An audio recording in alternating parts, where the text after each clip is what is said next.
everyone. I call this meeting to order at 6 p.m. on October 16th, 2025. We have a quorum present. Let's proceed. Next item on the agenda is closed session. Do we have a motion to enter into closed session?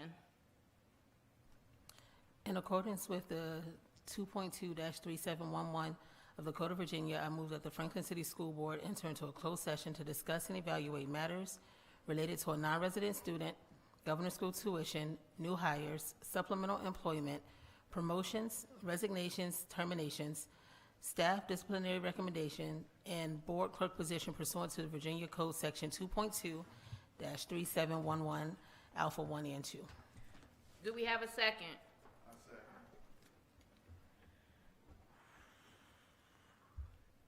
Ken Grant? Aye. LaShonda Parker? Aye. Reed Harrison? Aye. Christina Boone? Aye. Bob Hope? Aye. We are now in closed session.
I motion we come out of closed session.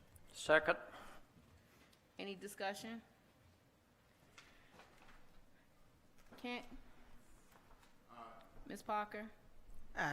Harrison? Aye. Holt? Aye. Boone, aye.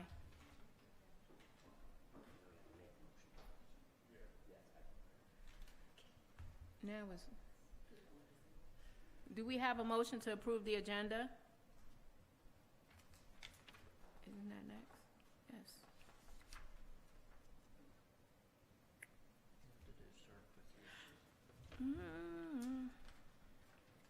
Why is my thing mixed up? Do we have a motion for certification?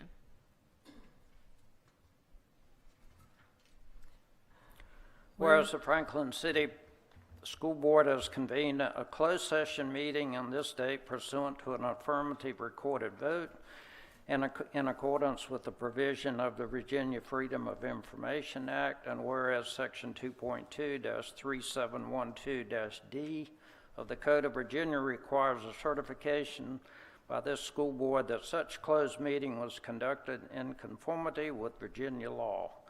And now therefore be resolved that the Franklin City School Board hereby certifies to the best of each member's knowledge, one, that only public business matters lawfully exempt from Virginia law were discussed in closed meeting to which this certification applies, and two, only such public business matters as were identified in the motion convened the closed meeting were heard, discussed, or considered. Do we have a second? I'll second. Kent Grant? Parker? Aye. Harrison? Aye. Holt? Aye. Boone, aye. Now, approval for the agenda or the pledge of... Can we stand for the Pledge of Allegiance?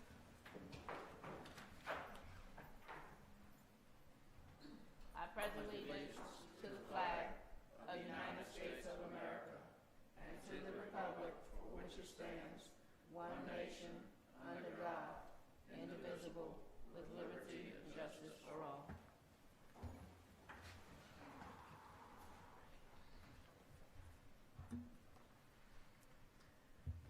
Do we have a motion to approve the agenda? I so move that we approve the agenda as written.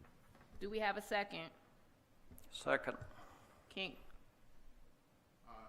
Ms. Parker? Aye. Harrison? Aye. Holt? Aye. Boone, aye. Madam Chair, we have three motions from closed session. The first is to approve the personnel agenda as presented.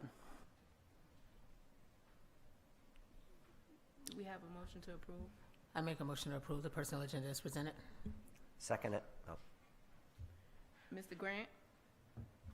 Ms. Parker? Aye. Harrison? aye. Holt? Aye. Boone, aye. Madam Chair, the second motion is to approve the non-resident student application. I move that we approve the non-resident application. Do we have a second? Mr. Grant? Parker? Aye. Harrison? Aye. Holt? Aye. Boone, aye. Madam Chair, the third is to approve the Appomattox Governor School tuition increase for the fiscal year 26-27, 27-28, and 28-29. Do I we move. have a second? I second it. Or I so move. I so move that we accept it. Do we And have a second. Mr. Grant? Ms. Parker? Aye. Harrison? Aye. Holt? Aye. Boone, aye. I'm sorry, point of correction. I'm sorry, point of information. We had, I think 2 minutes ago, we already approved for fiscal year, we did for 24, the 20, fiscal year 20, 24, 25. yeah, for the 20, 25, 26. you just threw my numbers off. Yeah. For the next year, for fiscal year, that would be fiscal year 27. So we just need to strike that. We only need it for fiscal year 28 and fiscal year 29 because we've already approved. So fiscal year, we just made a motion to approve fiscal year 26, well, 27, 28, and 29, we've already approved fiscal year 27, so we only needed a motion for 28 and 29. So I'll make a motion that we approve the ARC's tuition for fiscal years 28 and 29, fiscal year 29. Mr. Grant? Parker? Aye. Harrison? Aye. Holt? Aye. Boone? Aye. Ms. B, roll call? We did that. We did that. Yeah, we did.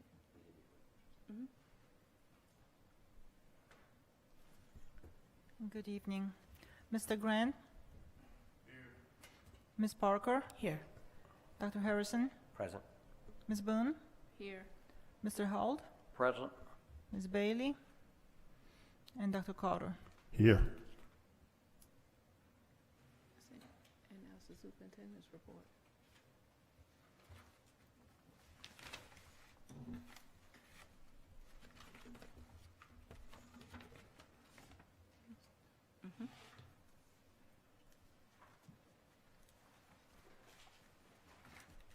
Dr. Carter, it's the superintendent's report.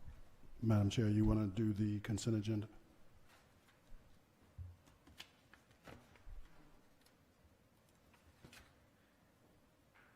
Where's the consent agenda?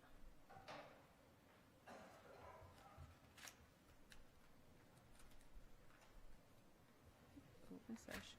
Hold on 1 second. Here we go. 3.1, regular meeting minutes for September 18th. Do we have a motion to approve those minutes? Madam Chair, I so move. Do we No. have a second? And I'll second. Mr. Grant? Ms. Parker? Aye. Mr. Holt? Aye. Boone, aye. Aye.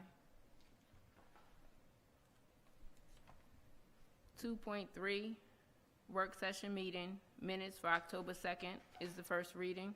We'll do that at our next meeting. And then we now have the superintendent's report. Thank you, ma'am. Dr. Ricks?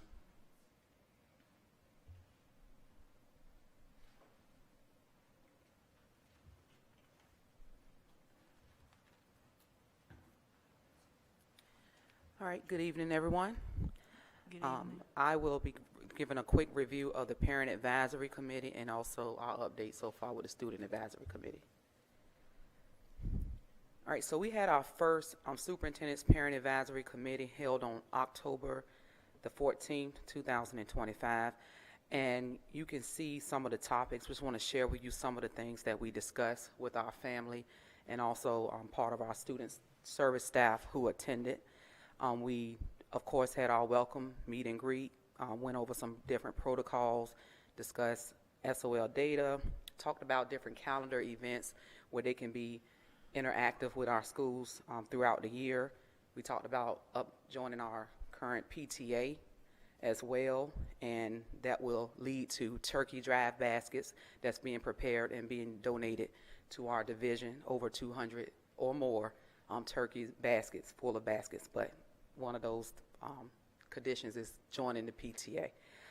We also have Parent Resource Center that had a whole bunch of resources that's available to the parents, and also the parents that was a part of this committee talked about how they can promote these things in the community and then how they can come in and be a part with volunteering and supporting. We went over details of our Parent Resource Center, ODU clinic that's available, Camp Scholars program. Then they asked different questions and answers, and we had a dialogue, open discussion on the different things that we're offering. Also, we talked about our next meeting, which these meetings are monthly, so our next meeting will be Tuesday, November the 18th. Quick question. SOL data, I gotta ask, how was it received by the Parent Advisory Committee? Well, Dr. Carter did a approach where he had them look at each subject across 3-year trend, And he asked them simply, you know, with the first, just to take a look, gave them time to reflect on the data and to look at how many, like for reading, the cutoff score for pass with the raw data is 75%. So he had them to really reflect and look through that data for reading to see how many 75s did you see. So as they went through and they looked and they gave feedback, then he went down for each subject, math, science, and social studies. 70 is the cutoff for the raw data. What do you see? How many 70s do you see across a 3-year trend? So with that feedback, some of the parents shared information that they can see that there is some consistency, some changes needed to take place. They gave input on things that they would like to see and how we all can work together to get more community and parents involved. And being that that data is now available, if you're discussing it, will we have something ready to share with the public with what I've been asking for over the last, I guess, month? Well, our Chief Academic Officer, Ms. Tompkins, tonight will share her presentation with any updates that's coming forward with that particular. But as far as what has been released now, that's what we presented to the parents, and that's what we were able to have those open dialogues. But tonight in her presentation, she'll speak towards that.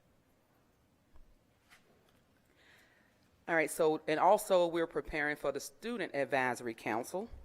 And we have a timeline there because it takes, you know, a little bit more time to get the students involved. We want to advertise and get them to, you know, have opportunities to sign up. And as you can see, the timeline from October 1st through the 17th, staff identified and recommended students to submit their application for the position. These students had to complete an application which included an essay and a recommendation from a teacher. And below are the students count at this time who's taking advantage of those opportunities. And this is just the council part. We wanted to at least have a representation from 5th grade to 12th grade. October the 20th through the 31st, that is the timeline where Dr. Carter has extended a stipend opportunity to a 11th or 12th grader who will chair this opportunity for students. And we currently have 2 applicants that have submitted their application. It will be a diverse panel that will listen to go through each one of their criteria, interview them, and then there will be rubrics identified to identify the student that will be selected to lead this committee. November 2025 will be the first student initial meeting that will be scheduled with the Superintendent Student Advisory. Quick question on that. I think in the past, I did suggest that we try to make sure that there's a blend of students that's on that committee, and some may not actually be able to get recommendation letters from teachers. What can we actually do about that to make sure that they're represented as well? Well, we do have a committee that's, Mr. Creekmore is leading that committee that's working with the students. So if a student's having an issue, like one of the students needed some support with completing the application that's interested in the 11th and 12th grade position. So we have staff that's helping to support the application process. And if there is a problem with getting a current recommendation, because sometimes that is a problem, we'll support them with getting someone that they work with as far as volunteering or someone else. We'll make sure that they get a recommendation, even from a former teacher if that's necessary. I would suggest, though, that, you know, some of the students that I'm talking about, you may actually have to recruit, meaning you may actually have to go to them and explain the need of the board for them to participate. Because, you know, most of these students are not going to volunteer until they actually feel like, okay, this might be something that I need to do. I was going to piggyback off of what he just said, having the students come from the Clear Choice Program. We Right. would like to see 1 or 2 of the children come from Well, the, we do have one. That is Okay. a point that you made last time. So Dr. Carter recommended to the committee, Mr. Creekmore's team, to identify a Clear Choice student. okay. So we have identified one Clear Choice student, and he went over there, you know, and did the process and walked them through the same process as you would do any other child. Now, it is more of a challenge with them possibly getting those Yes. things. So we have considered that and taken some steps to include, because they have a voice as well. Yes, So, ma'am. yes. Thank you.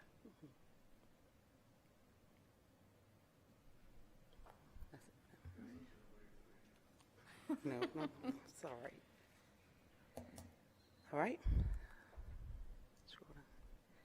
Okay, this is a capture of just an overview of our extracurricular policy. We made some major changes last year with making sure some key things was in place as far as our handbooks and holding students accountable academically. So I wanted to give you all an update on where we are as far as the fall.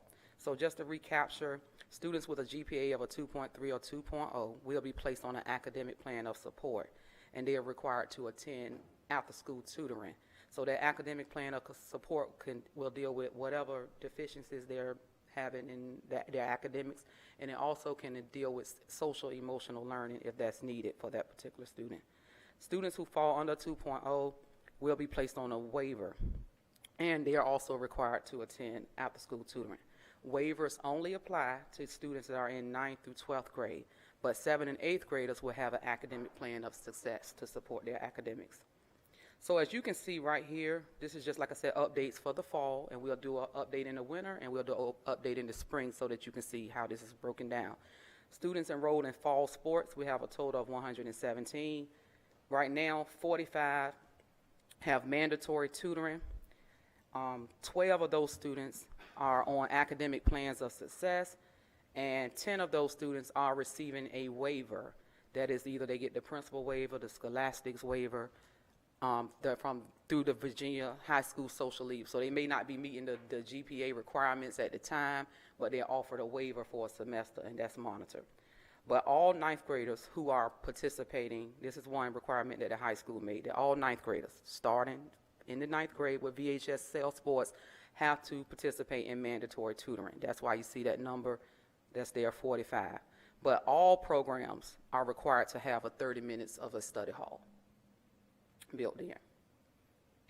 So any questions about that? And that's just a brief update on the fall sports. And are we upholding the GPA for the sports? Yes, Account. yes, we have I monitor it as well, and they monitor it at the building level, but we have a detailed spreadsheet on every student that participates, their GPA, their eligibility, every piece of the criteria that's met. And then they track them for when they are attending those mandatory attendance. Okay, Mandatory tutoring sessions. okay. Thank you. All right, so next update I'm going to give is a pretty quick overview of our Clear Choice program. That is definitely an alternative program that we implemented this year, which targets our students that's over age. It targets our students with major discipline concerns, and it also can target students who may receive certain service that may need a smaller structured environment. It just depends on what those needs are. Level 1 of Reset is our alternative to short-term suspension program. Is when a student has received 1 to 10 days. And this is designed for students to come in from practically a half a day, and they're coming Monday through Friday. So they don't have enrichment days in this program. They come in Monday through Friday from 9:30 to 2:30.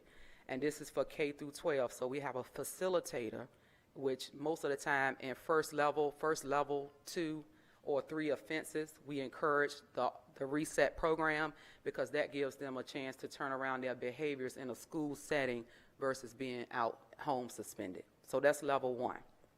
Level 2 of our Clear Choice Reset program is alternative education in-person instruction. This is when the program is restructured. A hearing is normally held when students receive this level of service, and they are assigned to this level 2 either a semester or a full year. So they receive their instruction in this environment with licensed teachers and facilitators, and they attend from 9:30 to 2:30 p.m. Level 3 is suspension services. That's long-term suspension. That is for students who could fall in this program, could fall in here. They could be in the kindergarten through the 12th grade. This is a hybrid model that we implemented where we're also giving them some face-to-face instruction virtually. But these are students who may fall in, they may have gun charges, assault, gang-related. They have community charges that may not want them to be in school at this time. Currently, we do not have any elementary students on this level, but we do have some high school students that's receiving level 3. And then we have level 4 of the Clear Choice program, where this is more of the refocus, the GED, and high school virtual completion option. So that's level 4, where we may have some students for 16 to 18 who are just not meeting the mark with getting the credits that they need. So we may do an intake process and move them to a GED program or a high school virtual Penn Foster program. Next. All right, so as you can see here, I just want to give you a kind of account on where we are with the Clear Choice program. We have reset, like I said, it's an ongoing suspension, alternative to suspension. So looking at the count in September, we actually have 12 students who was actually assigned to reset, and that's definitely a decrease. I would say also, just looking at level 1, I wanted to share some additional information, is that during the year of 2024-25, we had over 116 referrals just in the month of September.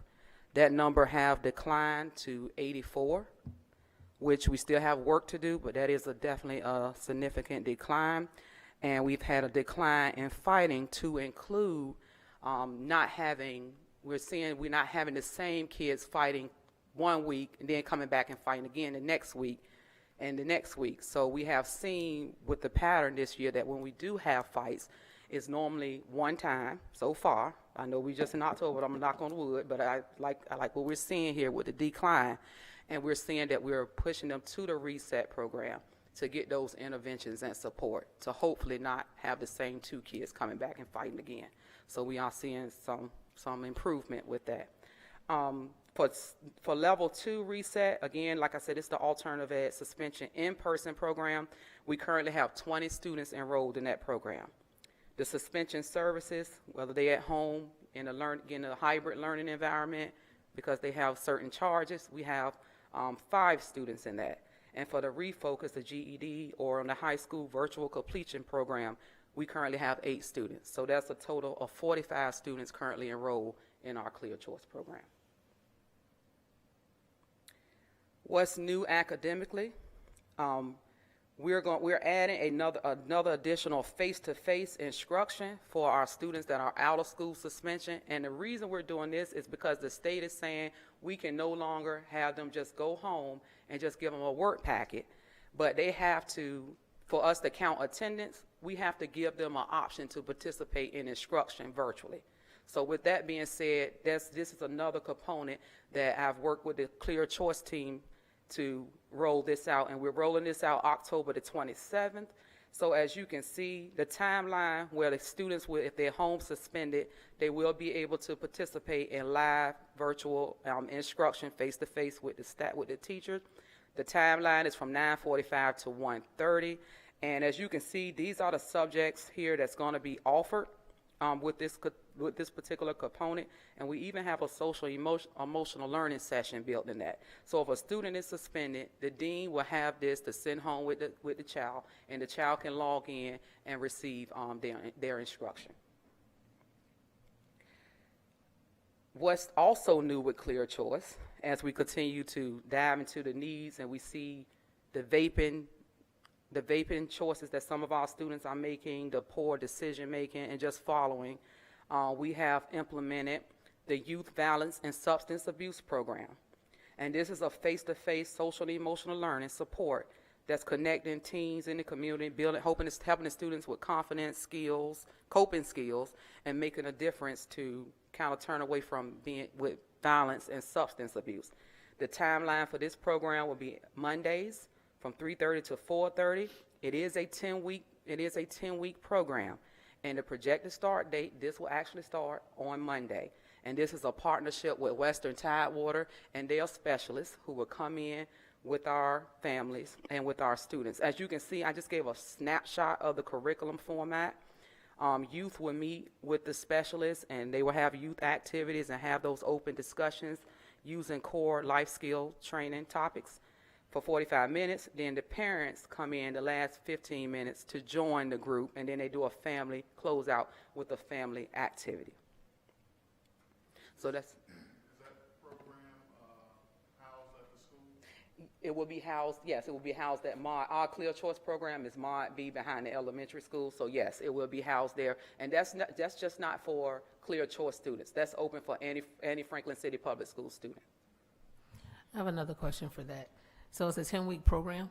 What is the end goal at the end of that 10 weeks? And after that 10 weeks is completed, is that something that we're looking to continue with Western Tidewater, or is it, what is the plan for that? Well, we are looking to continue that plan, and it's right now, the plan is they're accepting up to 20 students. We already have 10 students that have 10 families that have signed up. So the goal is to redirect. We want to see these, with the kids that's there, we're monitoring them, monitoring how they're attending, because we're saying some kids we have made mandatory in conditions. So we're monitoring how they're attending, how they're participating. And this is the first year, so we'll be able to have more of a data report and get feedback of how did it work. Did we see the behaviors, redirect? Are we seeing less vaping, and or violence and different things like that? So this is the first year rollout. So I'm hoping to be able to bring you all back data from those after those 10 weeks, because we will be monitoring.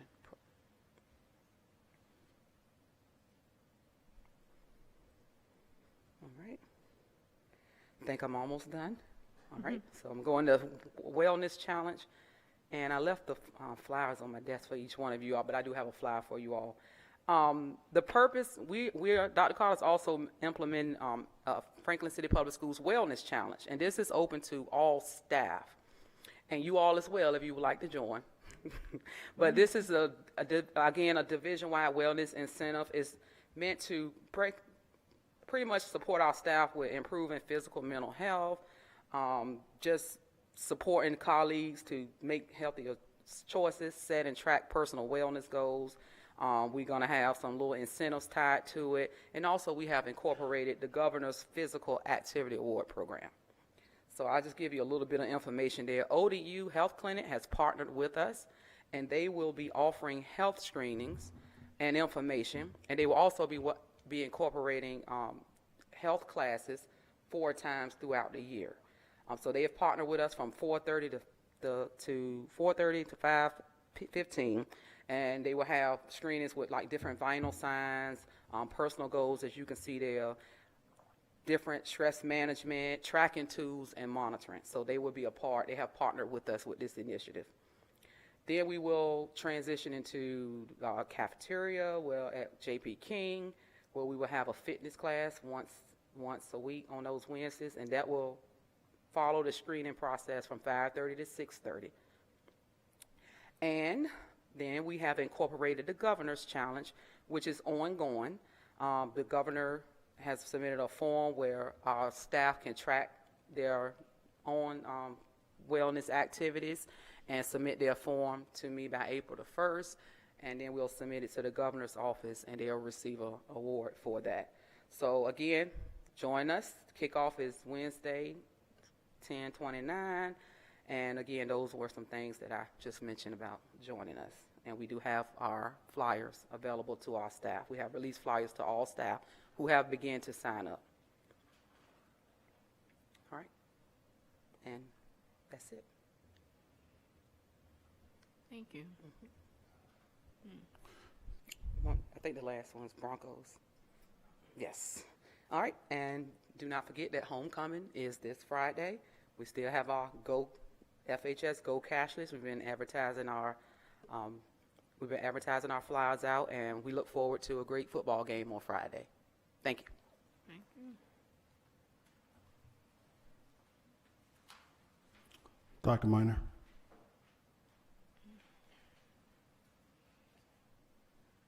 All right, good evening, Madam Chair, board members, Dr. Carter, citizens. I am here to give a update for October 2025. But first, what I want to do is I want to make certain I do a clarification for our highly qualified teacher assistants. In my last update, I stated 48 credit hours, but a highly qualified teacher assistant must have 60 college credit hours or a past para-pro test. And yes, all of our teacher assistants do meet that qualification of having 60 college credit hours or a past para-pro assessment. Next slide, please. So here's our staffing update for October 16th. Right now, we have 4 teacher vacancies. As you can recall, in September, we had 7 teacher vacancies. But since then, we've hired 2 teachers at the elementary school and 1 teacher at the high school. For our licensure status, we now have 69 teachers that are licensed. That's up from 62 from the last update in September. And we have 9 teachers that are working towards licensure. It was 7 last time. However, we hired 2 teachers that are working on their licensure packet. So they're in that category. And 10 teachers that are still pending their licensure. It was 13, and then it dropped down to 9. But then we hired a teacher that has a North Carolina license, so we had to submit that person's licensure package, so it's 10. Next slide, please. There are still no other vacancies in the division aside those positions, and our media specialist position must stay open until we find a licensed media specialist. I do want to go in and continue with how we are supporting our new staff members. Last year, when I arrived in April of 24, Dr. Ricks did do an onboarding plan for me, and I thought that was like amazing. So that is something that we implemented with all new staff. So anytime we have a new staff that's a mid-year hire, and a mid-year hire is anyone that is hired after the official start of the school year. So our official start of the school year for teachers was August 11th for new teachers and August 19th for returning teachers. So anyone that is hired after that point is considered a mid-year hire. Next slide, please. So we have onboarding plans. In these onboarding plans, they serve as a structured guide to ensure a smooth transition for our new staff members. We want to make certain that they feel well supported when they come into the division. Next slide, please. So the purpose of the onboarding plan, it is to provide a clear and consistent onboarding process for all new employees, regardless of what school they're going to, whether they're going to the elementary, the CTE center, or the high school, and regardless of their position, they will have an onboarding plan. And the onboarding plan, it's to make certain that they understand the tools and the resources that we have for them in a division, because you know, some divisions, they may have Power School, they may have Synergy, so we want to make certain that our new staff members know exactly what we have here in Franklin. It's to promote understanding of the division policies, procedures, and expectations, because we want to make certain that our new staff members understand, you know, our policies, our procedures here in Franklin. And our goal is to establish long-term success and engagement with our school division for our new staff. Next slide. So here are the departments and the positions that are included in the onboarding plan. At the division level, you have the Human Resources Department. So what we're going to do is on their first day, they come and they sit with Human Resources. And the reason that we're doing this as well is because they've missed pre-service week. So they have to get the information that people got during pre-service week. So they'll meet with the Human Resources. We'll go over all of our Franklin City Public Schools policies, the procedures. We teach them how to navigate the website. We teach them how to find the resources and the tools on the website that they will need to be successful. They talk with finance to go over any employee benefits, payroll schedules. Because they're coming mid-year, their salary is prorated, so we make certain that they understand what a prorated salary is for a mid-year hire. And we make certain that they get all the technology that they need based on their position. And if they're not licensed, they must have a meeting with the licensure specialist within 2 weeks, because our goal is to get people on a path to licensure within 2 weeks. The other division level onboarding support, they have a training with our TRT that actually teaches them and go over all the instructional tools that we have here in Franklin City Public Schools. The curriculum specialists, they have to meet with their curriculum specialists so they can get their instructional support, get their pacing guides and different things from that curriculum department. They meet with the Director of Assessment and Accountability. What she does is she trains them on Power School and all of the assessment systems and what they will be using for grading, testing, and their data reporting.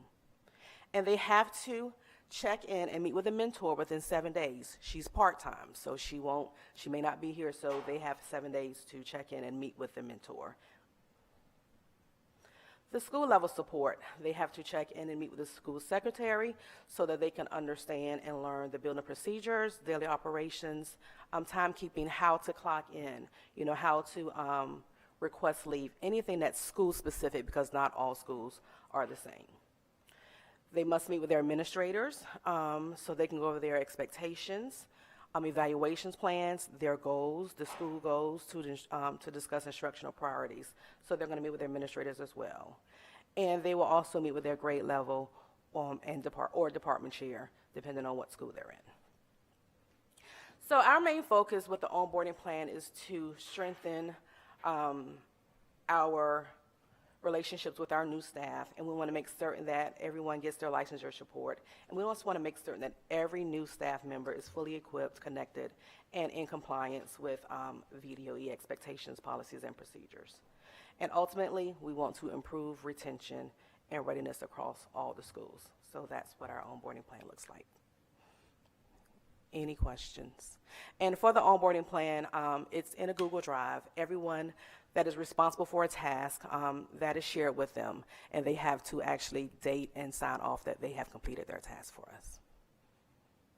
Dr. Minor, given the teacher shortage statewide, it's amazing that we have such a low number of vacancies, and we see the qualifications of those people that HR is bringing in, and they're remarkable. So thank you, you and your team, for that.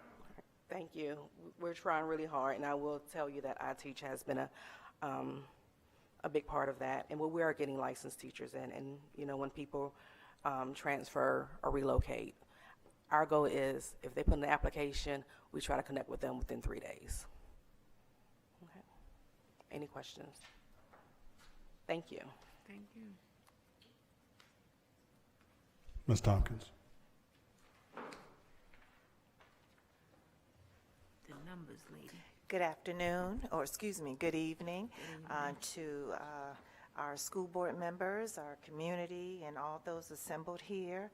I want to start off my presentation. This is an update on what we know now about our new accountability framework.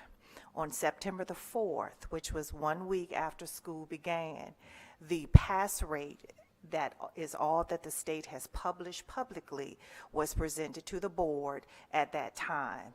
All principals, all school personnel have access to that information, and it is also available from the Virginia Department of Education. So all of the pass rate data has been shared publicly and is available for all.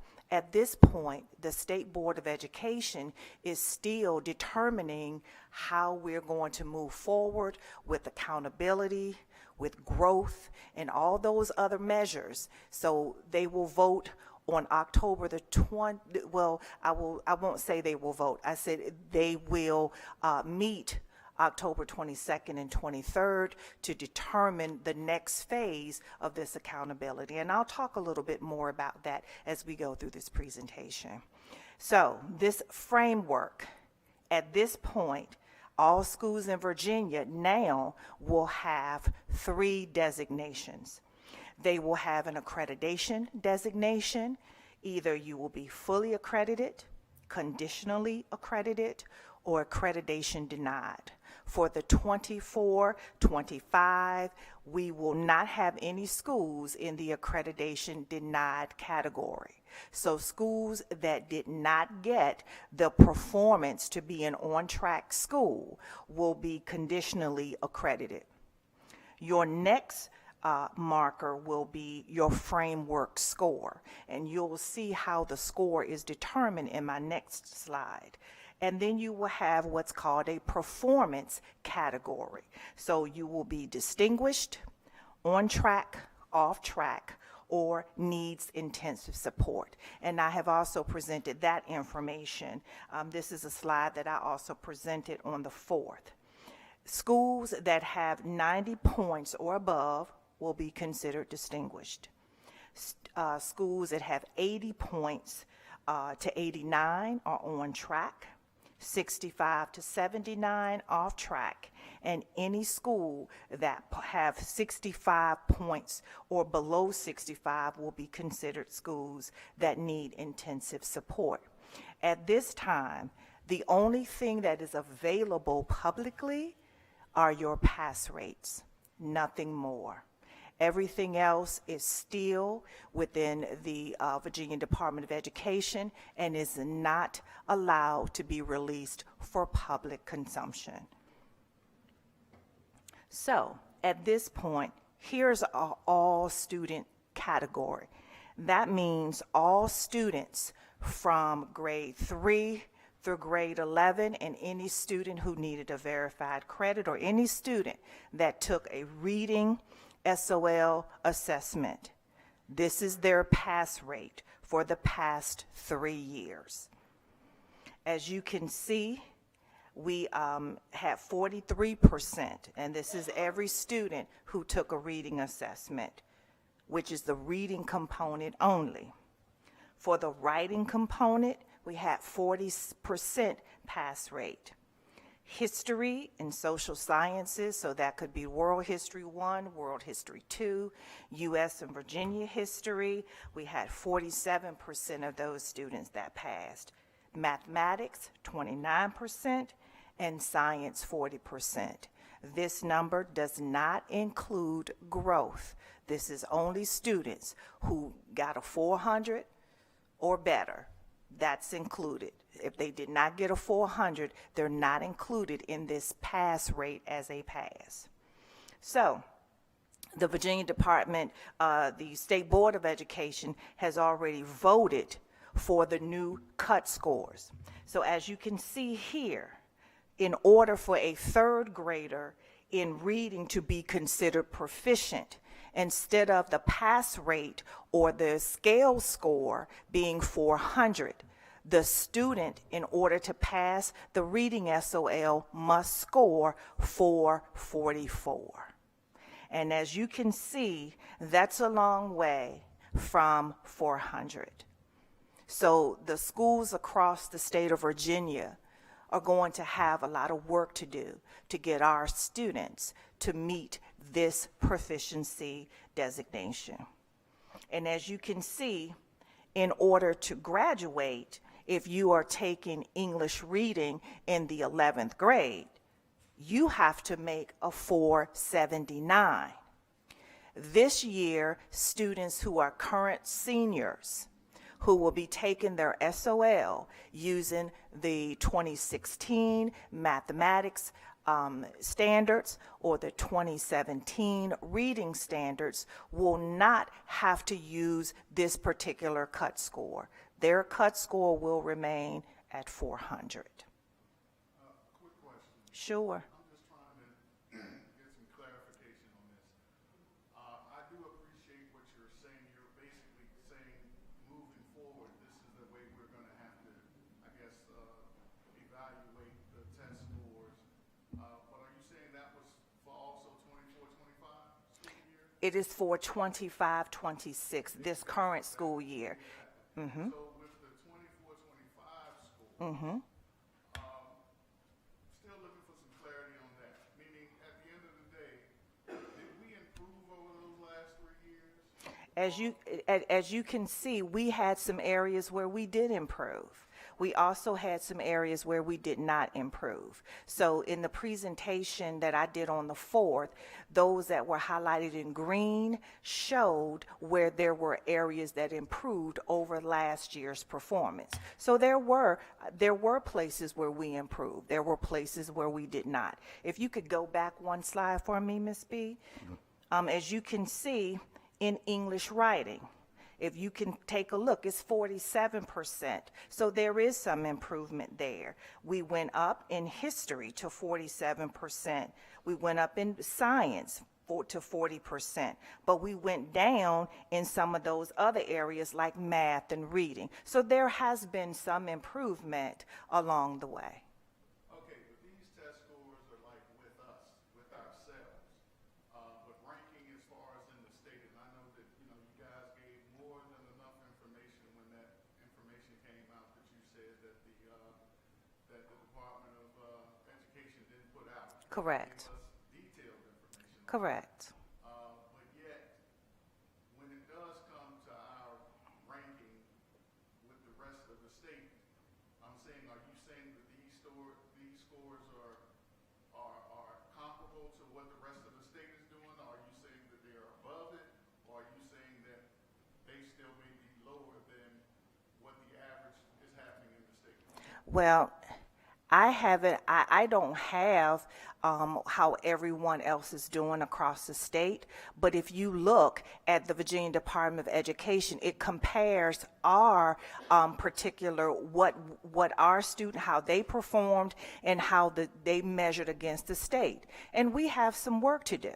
So when we look at our scores and how we measured with the state, we did not meet the mark. 75% is for reading, 70 for math, 70 for science, 70 for math. So if we're not at 70%, then we are not meeting the mark.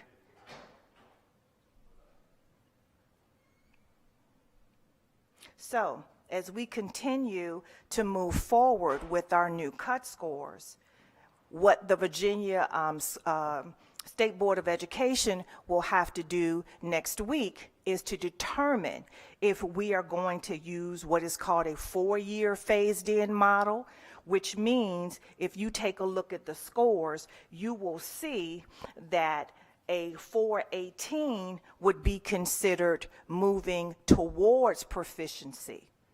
That means that could potentially be a part of their growth measure. We don't know.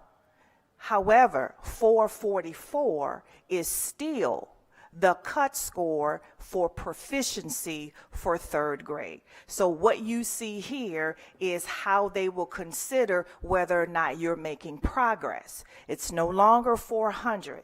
You'll need a 418, a 420, and it's going to be a 4-year progression. So these scores that you see in front of you, they don't equal a pass. They simply mean that you are making progress or you are approaching proficiency, not proficient, or you have not passed the SOL. The next slide shows whether or not they're going to vote for a 5-year phase-in model, which gives you what is required for math, what is required for reading. These new cut scores only apply to reading and math, not science or social studies. So excuse me, Yes, what I'm hearing is that it's no longer 400 across the board. Is that correct? correct. 400 will be considered a fail. So now it would be 444, 444, go back, if you can go back one but more that's only slide. for certain ones. Is that what I'm hearing? When you say certain ones, what do you mean? It's only for reading and math assessments. Okay, that's what I'm, Yes. Go back one more, please. So this is what has been approved. okay. In order to be proficient, they give you the score. For each, they say what is below basic, which is a fail, what is basic is a fail, what is proficient, and what is considered advanced. This is what has already been approved. Okay, so let me put it this way. In layman terms, Yes. what is passing? Is it- 444 for 3rd grade, 451 for 4th. Anywhere you see the word proficient, that's what That's you have to pass. make to pass. Okay. Anything okay, below that is a fail. Okay, thank you. Thank you for that clarification. Sure. Thank you. Any questions that I can answer for you? Yeah, I have a question. Being that you said we do need to make some improvements, based off of, I guess, our past scores, Yes. what are we implementing? What are we doing different?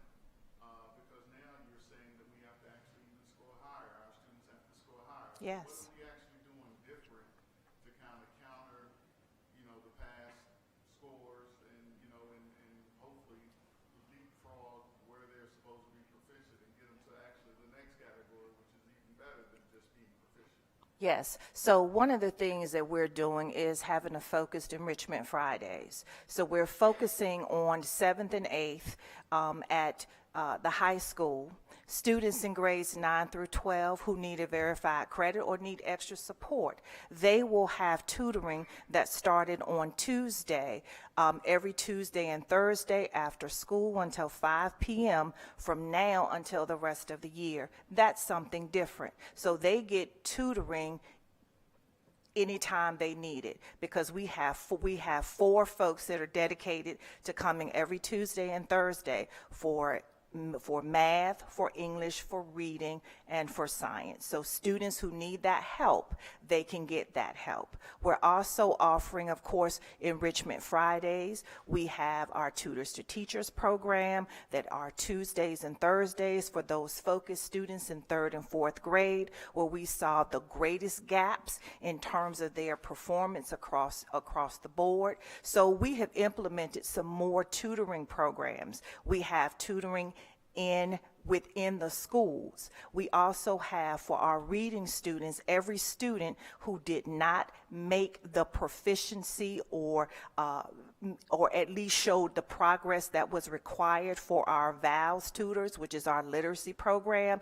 Each of those students has an individualized reading plan, and they are getting support within the school day, and they will be invited to attend Enrichment Fridays for those specific things that they need. So those are some things that we're doing that's a tad bit different from what we've done before.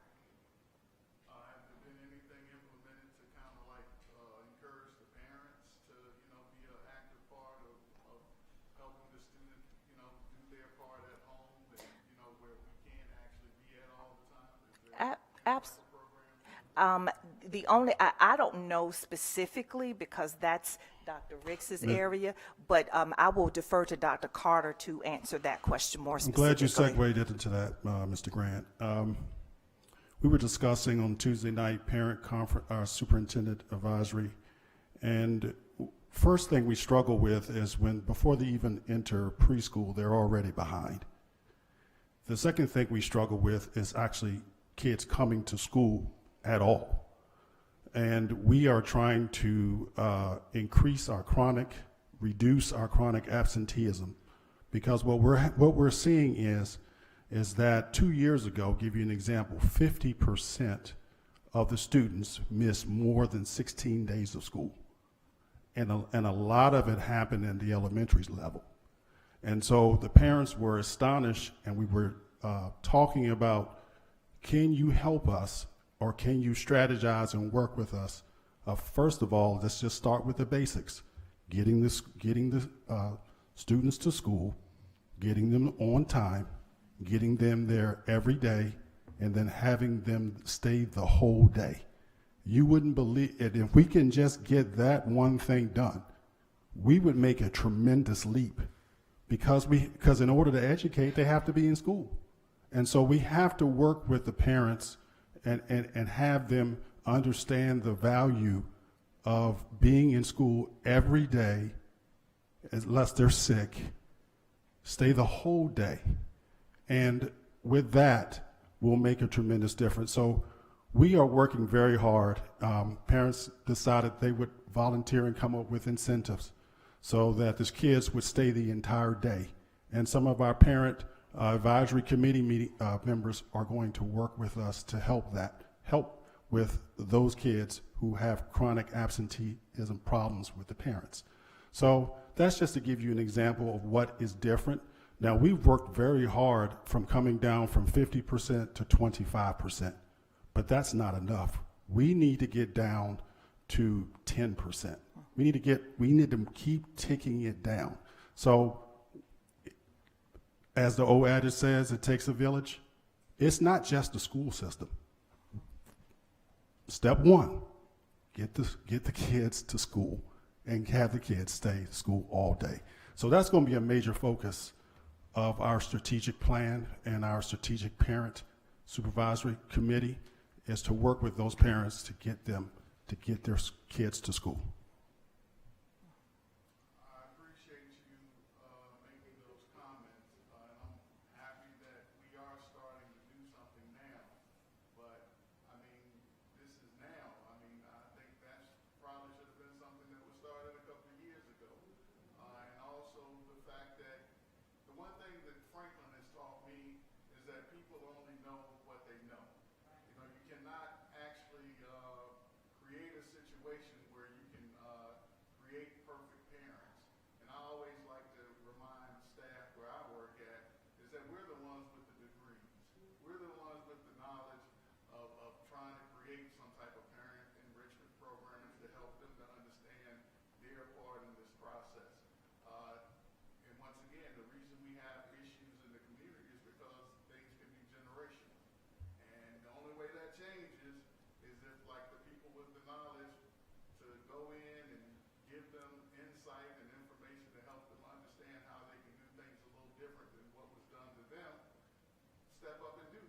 Well, Mr. Grant, I think I am the only superintendent in recent history, I believe, has ever had a superintendent's parent committee and a superintendent student committee. Because I haven't seen it. I haven't seen it. I haven't seen it. There is no record of that. And if you say that it should have started a long time ago, you're right. This is generational. And this didn't happen 2 years ago. So, yes, a lot of people get upset when they say, hey, we need change. But when you actually do the change, oh, we don't want you to do that. But that's what has to happen. And so, yeah, it could have started 2 years ago, but you have to evolve. And we have to see what's happening. And so this is one of the parents also said when they saw the data, they said, hey, it's going to take more than 5 years to fix this. And I said, you were absolutely right. And I believe you're correct on that too. It is going to take more than 5 years. It's going to take, like you said, the village. But let's be real about it. I remember our initial meeting, I was the one that suggested these ideas to you. I don't remember that, but if you did, thank you. May I? We're not going to do this. Thank you, ma'am. We're not going to do this. We're not. Can we please go ahead? Do we have any additional questions about my presentation tonight? As this stuff, that's going to be confusing as all get out. 1 + 1 isn't 2. Not because of the way that you presented it, but the way that the state has put it all together. So, yeah, I think just trying to find a way just so everybody can understand it, the way everything is just set up. Because even looking at it, I'm like, what is the state? Why? And what? And why did we rate? Like, why? So as you get the information and you get ready to give it to us, I guess just as simple as possible. Because it's a lot to take in, especially when we don't know. It is. And the biggest takeaway is that 400 is no longer, in reading and math, it is no longer a pass. It is a fail. But I do want to ask too, I think I heard it wrong. So as of right now, because of the new rollout that the state just did, there are no schools right now that fall under the not accredited Correct. line right now for Correct. this. Okay. Correct. Yes. No school will be considered accreditation denied. You will either be fully accredited or conditionally accredited. Okay. Ms. Tompkins, what I read about the State Board of Education is that they've raised the cut scores and then they pat themselves on the back saying that we've raised the standards. But are they following that with additional resources such as grants and things of that sort? We've done very well getting grants from them, but do you see any more coming down the road? That's a great question. I've been following the State Board of Education as well. There are some mini grants, but in terms of specifically focusing on helping schools with this magnitude of work, I've not seen those big grants. And I'm not saying that they're not coming, but we still have another phase to get through. And that is if it's going to be a 4-year phase in or a 5-year phase in. And that won't come until they meet next week. So I think some things may come out, like your school improvement grants. I haven't heard anything about that yet. I think those will come out because that's a federal identification. So schools who are federally identified for their reading and math scores will have the opportunity to write a school improvement grant, which we have done for the past few years, but I have not heard anything about that particular, and that's a big grant. Thank you. Sure. Any other questions that I can answer? No, but I do have a comment because I'd like for Dr. Carter to elaborate on what it is that they're actually doing at SP Morton where the teachers are not just teaching one core class anymore, where they're also, you have someone that is teaching science and they're also teaching reading inside of it, and it's weeding out our teachers that do not know how to correctly teach. And I would like for you to elaborate on that at SB Morton. Sure, it was all or nothing.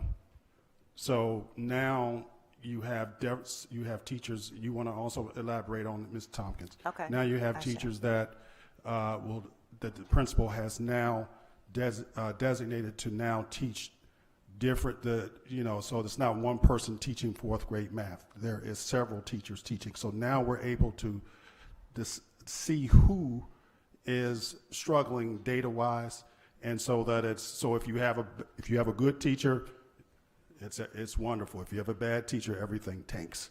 And so we had to be a little bit more strategic, and spread the wealth, and also that we can also track the data, and make sure that we believe that this is a better system and a way to educate our children. You want to elaborate more? And also with the Virginia Department of Education is required that we test, because last year, the VALS test, which is our literacy screener, was only for pre-K through 3. This year, it was implemented for 4 through 8. So pre-K through 8 all had to be tested. If they did not make a particular score, they had to have an individualized reading plan. There's no way that one teacher can meet the needs of all of those students if they're the only one teaching it. So now we have specific times. It is very scripted. This is what we need to say. This is how we need to address those issues. There's a lot of training so that teachers know specifically what time they teach it, how they teach it. There's a lot of monitoring and feedback and modeling to help teachers get to the place where they need to be. But there is no way for one teacher to teach reading in the way that it's currently being structured. So right now, that new structure had to come into play in order for us to meet the next phase of the Virginia Literacy Act. Thank you. Sure. Any other questions? Okay. Thank you. Dr. Walters.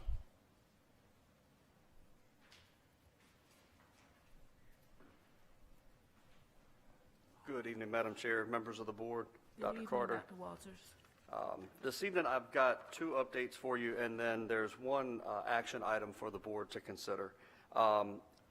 A huge thank you to Mr. Pullen for his continued efforts on getting us an awning for Mod C. Through that work, we do have a contractor who's provided us a base contract of $18,000 for this work. He's also given us a few add-on options. The add-on options range from $2,000 to $3,000, and I've got those listed below.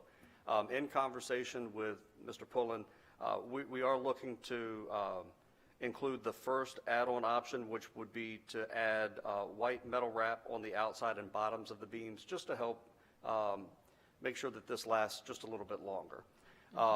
But at this point, that's the only piece that we are considering. So we'll be generating a purchase order for this in the very near future to get this accomplished pretty quickly.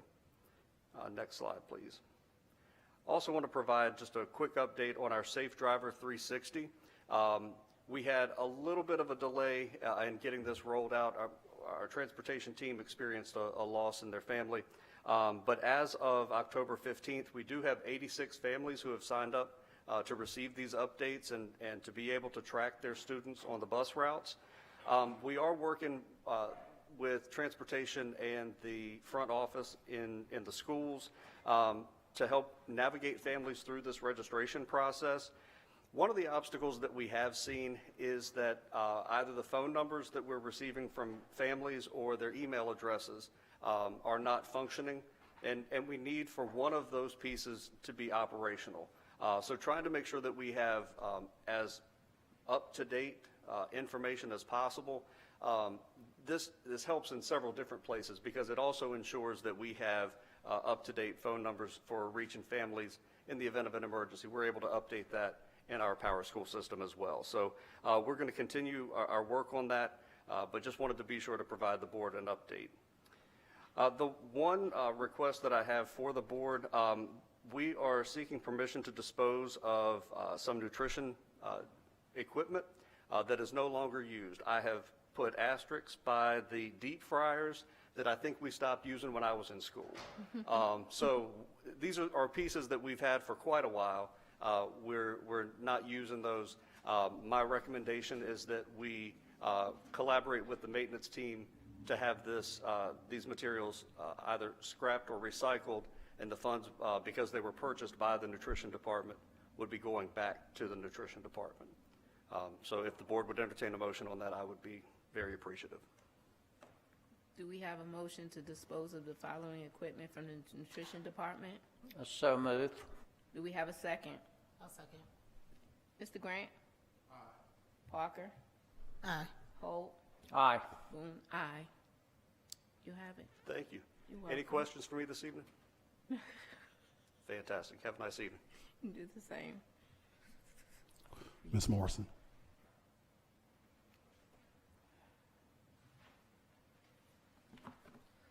Ms. Boone, School Board, Dr. Carter, and those assembled here, good evening. Good evening. I will be presenting the September 30th financial picture.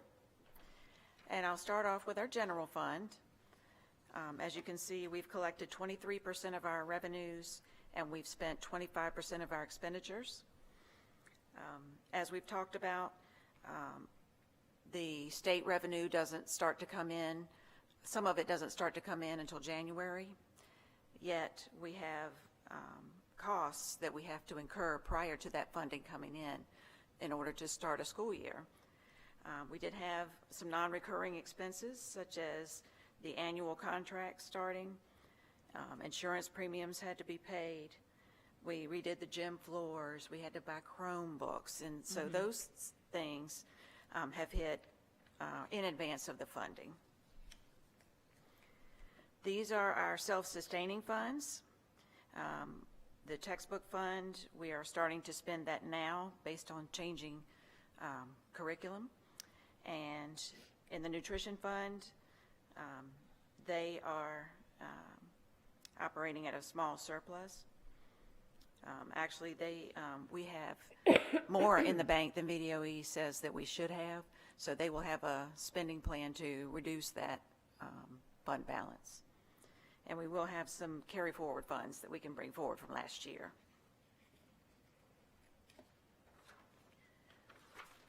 In terms of federal grants, we continue to ensure a quick turnaround on our grant reimbursements.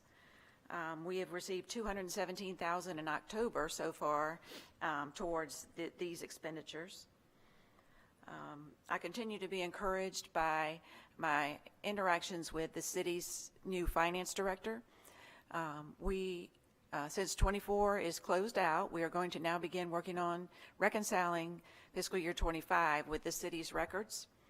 And once we do that and record all of those budget amendments from 25, we will be able to bring forth our grant budgets for our existing grants.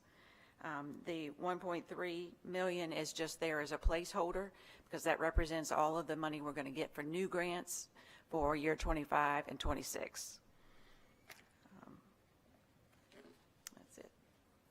And that's what brings us to our overall totals here. I have been in contact with the finance director regarding what the city's preference is in terms of handling budget adjustments so that we don't get in the same issue in FY26. And I proposed a procedure, and I'm awaiting the city's input on that procedure. Back up one slide, please. So the budget, the only difference from the ordinance is the $36,000 grant we accepted for an additional security officer. Other than that, it ties directly to the ordinance. Okay, the cash position. Last month, I reported that it was $477,000 deficit.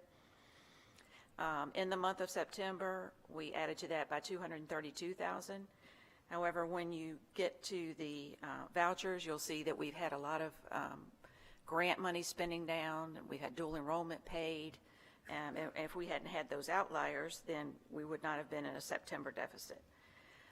We've been closely monitoring the cash situation daily, and I've been in close contact with our treasurer to ensure that our numbers match the treasurer's figures, and this does match the treasurer's numbers. However, we do continue to be better off this year than we have been in prior years, especially last year. Okay, the vouchers. Before we start on the vouchers, I'd like to give a quick update on an item from last meeting, which was student attendance incentives. We spent about $5,200 in the month of August on attendance incentives, and the majority of that was two major things. We spent $2,600 to send 8 students to a summer camp with Virginia State University Athletics. And we spent $1,100 to send 12 students and 4 chaperones to Busch Gardens. I believe that was our basketball team. And most of the other small ones are just food items, fanny packs for graduation, perfect attendance award medals, and the like. Thank you. All right, so the vouchers. Are there any questions on the vouchers?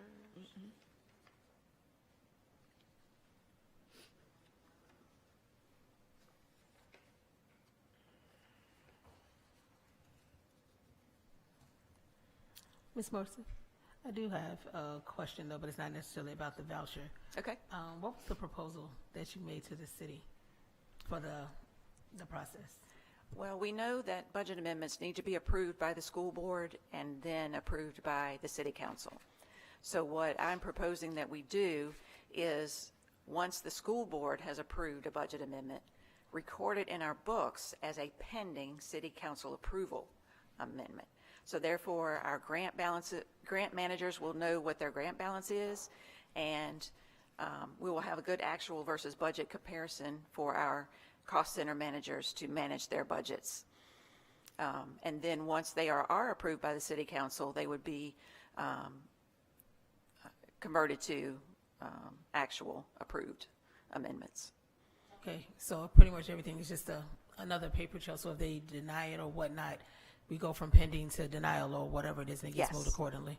Yes. When do you expect an answer back from the city on that? Well, I would say in a week or so.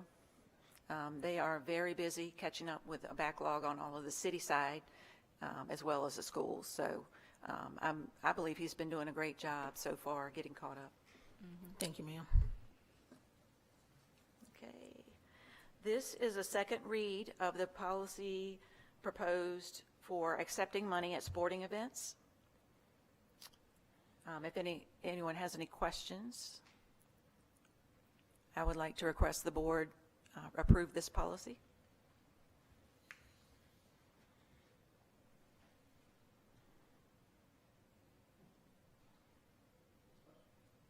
Any questions? Do we have a motion for the procedures of the monetary receiving money during the sports events? Madam Chair, Yes. Do we have a motion? I support that motion to accept the division policy and procedures for accepting money for sporting events. Do we have a second? Ooh, Mr. Grant. Ms. Parker. Aye. Mr. Holt. Aye. Boone. Aye. I'm sorry, I'm freezing.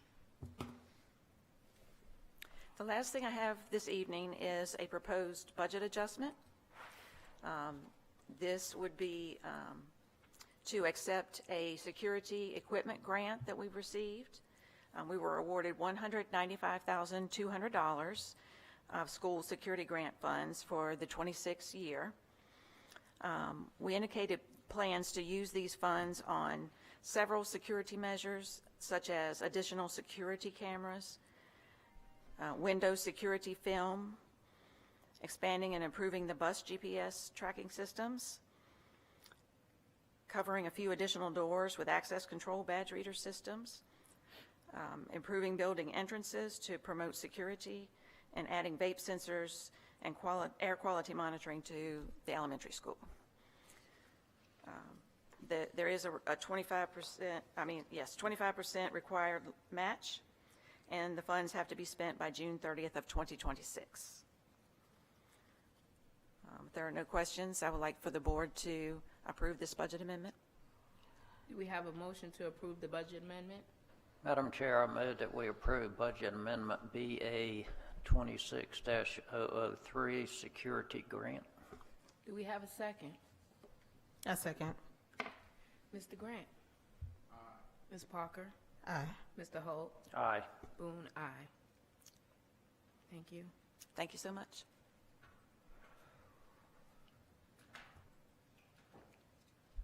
Just quickly, pretty much everything was said regarding the comments regarding the Superintendent's Parent Advisory Committee from Dr. Ricks. Thank you, Dr. Ricks. The only thing I just want to add is back in August 3rd of 2023, a strategic plan consultants presented, we hired a strategic consulting company to come to do the strategic plan. And on October 17th, 2023, a community summit was held to engage all stakeholders who wanted to participate in the strategic planning process. The strategic plan team members were selected. So from October 2023 till June of 2024, we were begging for all stakeholders to help put us together the plan. So everything that someone says that I was not doing 2 years ago, I was begging for all of this participation, and so we had a year where if anybody from the community, whether it be parent, stakeholder, anyone, to come work with us, put our 5-year plan together. And so we have been out there, and I just want to remind the general public who is listening, since October 17th of 2023, we have done outreach and we have put the word out and asked for people to step forward and please help us solve this problem that we have in Franklin City Public Schools, because our children do deserve better.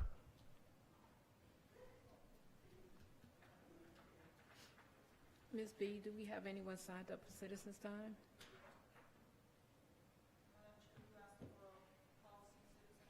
Yes.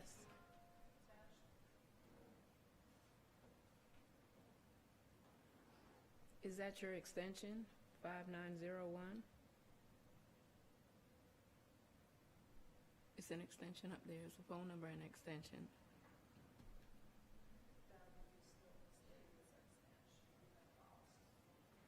Can we update that?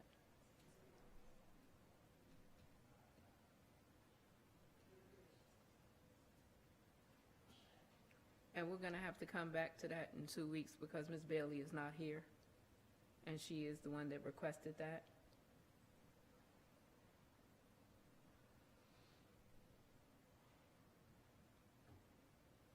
Mr. Brian Jamal Porter.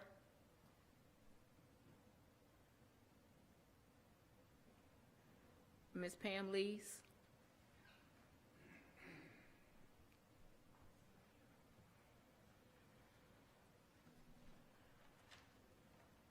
Good evening, Ms. Lees. Good evening, I'm Pam Lees. I reside at 1313 Clay Street, and I appreciate the opportunity to speak once again.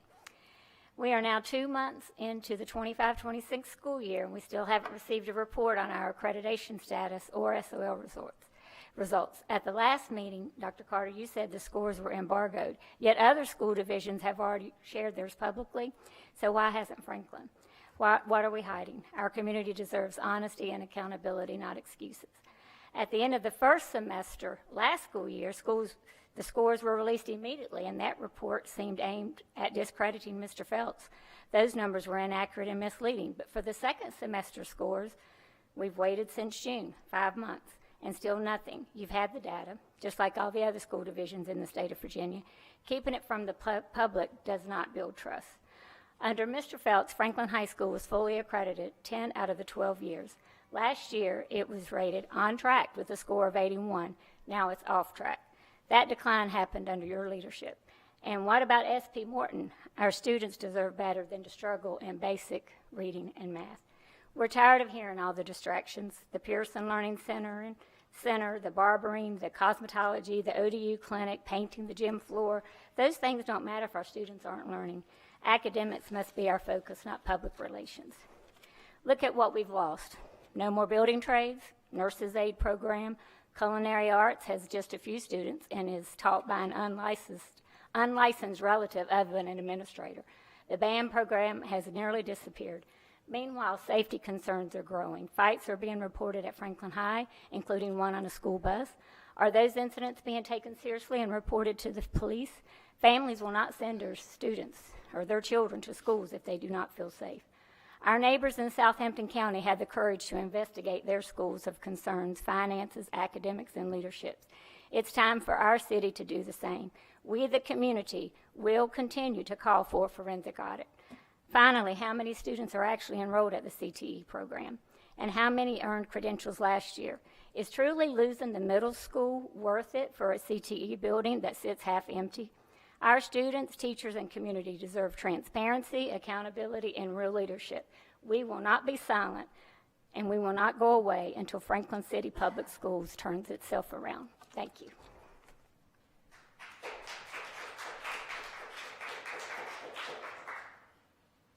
Ms. Audrey Lee?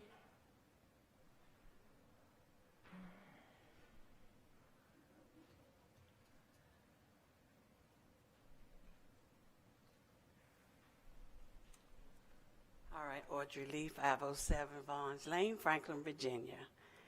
And I do want to say this is the last time I'm coming before y'all with this situation that I'm about to give you here now.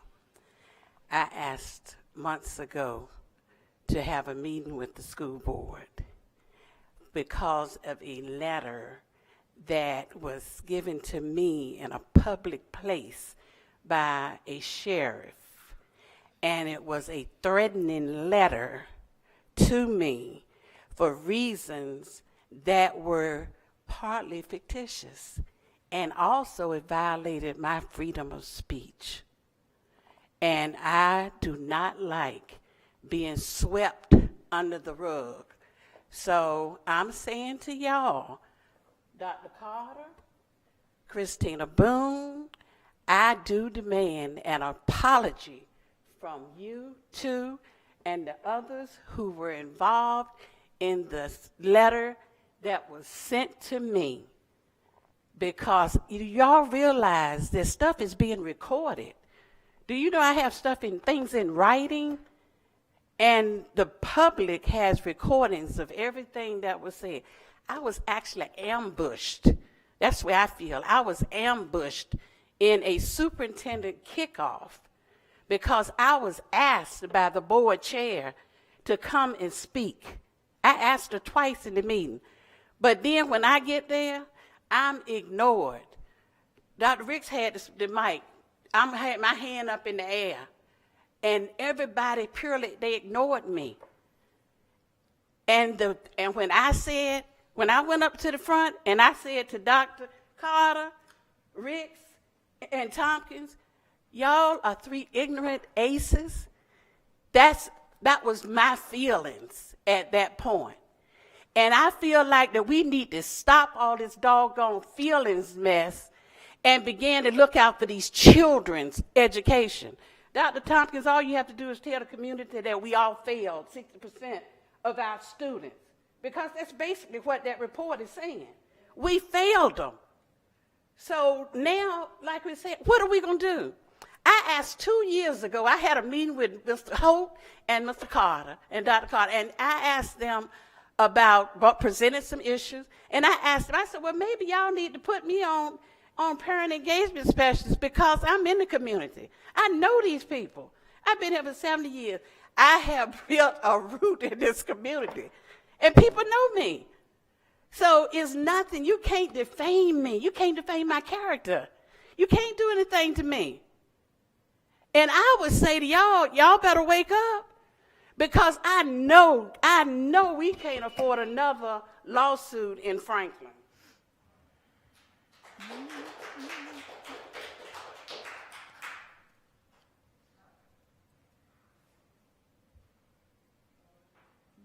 Do we have any school board announcements? I do. I just want to spell, and to point out, I know that we had did this earlier, but we are still putting forth an effort to get students involved in the Appomattox Regional Governor School as well. So whether they are in the 8th grade, getting ready to go into 9th grade, there's testing that they can do if they're already in high school. Another big push for ARGs, we have 4 slots that are available. I believe 2 of them are currently filled. And tonight, just so people are aware, what we just approved was an increase in tuition. We approved it, I think 2 minutes ago, for it to go up to $92.50. It's going to be $97.50 the following year, up to $10,000. That's what that tuition was about for the governor's school. So if we're going to pay $10,000 for 4 slots, then we need to fill those slots and get more students, if possible, into those slots. In addition to that, the Governor's School for the Arts also, we're also over the allotment that they gave us as well, which is perfectly fine, but we are trying to encourage people to include their students into those programs as well. But they don't know that it's an option if nobody's talking to them about it. So if there's questions, I'll get with central office or whatnot, but we do have some meet and greets coming up, some virtual ones and some in person. If anybody would like any additional information about that, that's what I have for ARTS. Ms. Bone. And there is a VSBA presentation from Dr. Ricks.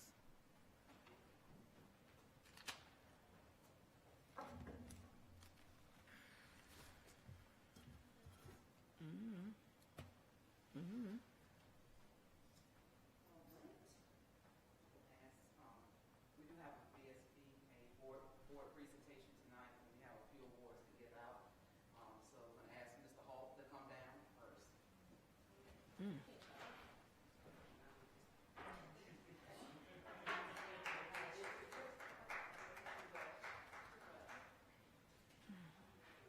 Mr. Hall is being presented with the Distinguished Award and the Starfish Pen for his dedication to services.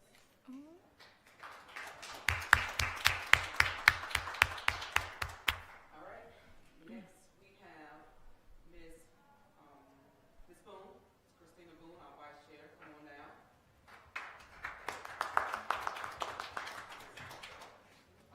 She was Vice Chair. During this period, she's our Chair now, but during this period, this is where she was nominated as Vice Chair. Award of Excellence, and she received a silver medal from the VSBA.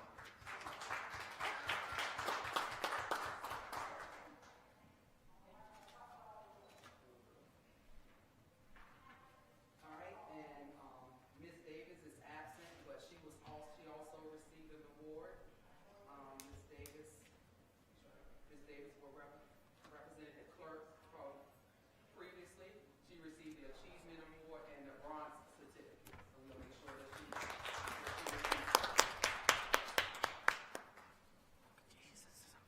All right, and our next award, Superintendent Dr. Carter. Come on down, Dr. Carter.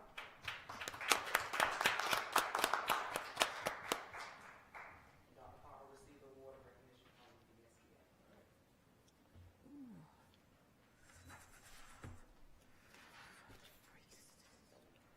And our final award will be that of Ms. LaShonda Parker, board member. Come on down, Ms. Parker.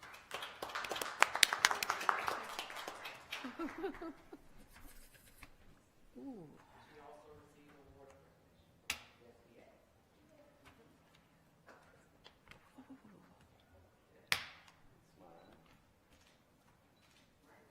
And again, thank you all for your service. Thank you. Thank you. Thank you.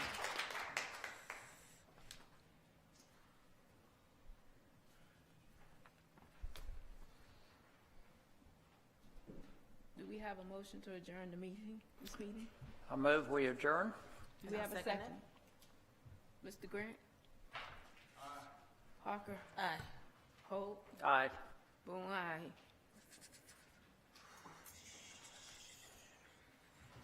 Breeze is just a minute.